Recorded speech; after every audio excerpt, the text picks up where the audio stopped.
Hey guys, welcome back to my channel. Today's video is going to be about 5 styling tips that would be great for your photo shoots, and particularly with starting out with fashion photography, it's always a little bit hard to determine what you need to have in a shoot or for a fashion shoot in terms of styling and where to start with it all really, because a lot of the time stylists are very hard to find for test shoots, so the responsibility of styling is kind of left on the photographer.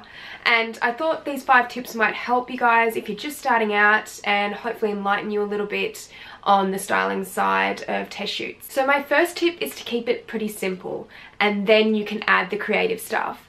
So I found earlier on when I first started, I was adding way too much into the styling and stuff that didn't go together very well, and I was experimenting, which is good, but I would look back on the photos and I'd be like, okay, if it wasn't for that crazy styling, I'd actually still kind of like the shot, or it might have turned out a little bit better. You know, you can do whatever you like with styling, and if that's your style of taking images as well, and that's your fashion style, then that's fine. Do whatever you feel is great for your photo shoots. But I always like to keep it a little bit more simple, even just pairing 2 items together, or even one, just using a dress or something really simple to add to the outfits that you already have, and to have like about 3 to 4 outfits per test shoot, I usually say.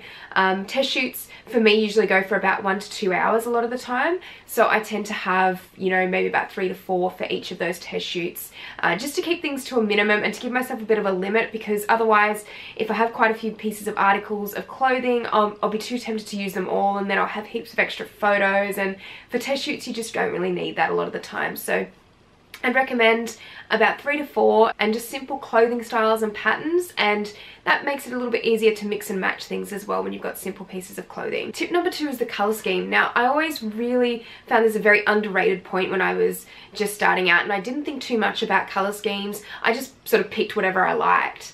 So I always like to now go onto Pinterest or some other sites to get my inspiration, and I'll use the eyedropper tool from maybe other photo shoots or photos of things, and I'll just pick out about 4 to 5 different colours from those photos with the eyedropper tool in Photoshop, and then I'll bring that into my colour scheme for what I want for the mood board and for what I want for the test shoot.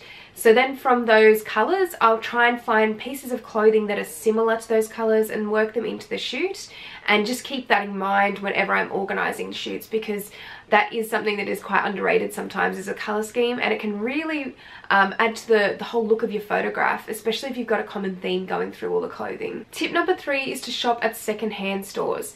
This is an awesome tip, I think, because this is something that I used to do all the time, and you don't need expensive clothing, especially when you're just starting out. You really don't. You can just have cheaper clothing. Second-hand stores are perfect for that, because a lot of the time you'll be able to find some really good bargains there, and sometimes you'll even find really good brands that have been, you know, maybe something's just slightly wrong with an item, the zipper might be off or something like that, which is easily fixable and just not a problem at all really. So that's my 3rd tip. Definitely have a look at secondhand stores, because they have a lot to offer in terms of clothing and accessories. Tip number 4 is to get the model to bring their own clothing. Now, a lot of the time agencies will expect this. If you're doing a test shoot through an agency, they will expect you to ask that question for models to bring things along, because they're often told to do it for shoots. Models themselves bringing their clothes is always going to be easier, and it's a weight lifted off your shoulders a lot of the time. Even if you want them to add what they have from their wardrobe to what you have collected for the shoot, that's always a really good way to go, because that's just giving you more variety overall. And a lot of the clothing that the model has obviously is going to fit them, and it's going to be the correct size too, so you don't need to worry about sizing with that, and you know that clothing's going to look good on them probably either way. Tip number 5 would be to add accessories. This is also a really underrated tip, and I don't think this is something that I do enough on my shoots, but I should, because accessories can really add something completely different to a shoot, and it can really dress up a look and make one particular outfit look completely different once you've added, you know, bracelets, earrings, headpieces, watches, whatever you like. You don't have to go over the top with accessories, but just try them out and experiment with them, because a lot of the time if you're feeling like an outfit is looking way too simple, that's the perfect option to try and add something different to it, add something more interesting to an outfit. Thank you guys so much for watching this video. I hope these 5 styling tips were helpful for you. It's just a really basic video to help you get started on styling, because it can be difficult if you're not used to doing a lot of styling. It's always hard when you're first starting out and you don't really know where to start with fashion styling. If you guys like this video, please give it a thumbs up, and if you haven't subscribed to my YouTube channel already, please subscribe. All of my social media accounts and gear that I use for my photography kit, they're all down below in the description box, so you can check those out there. Thank you guys so much for watching, and I'll see you next time. Bye!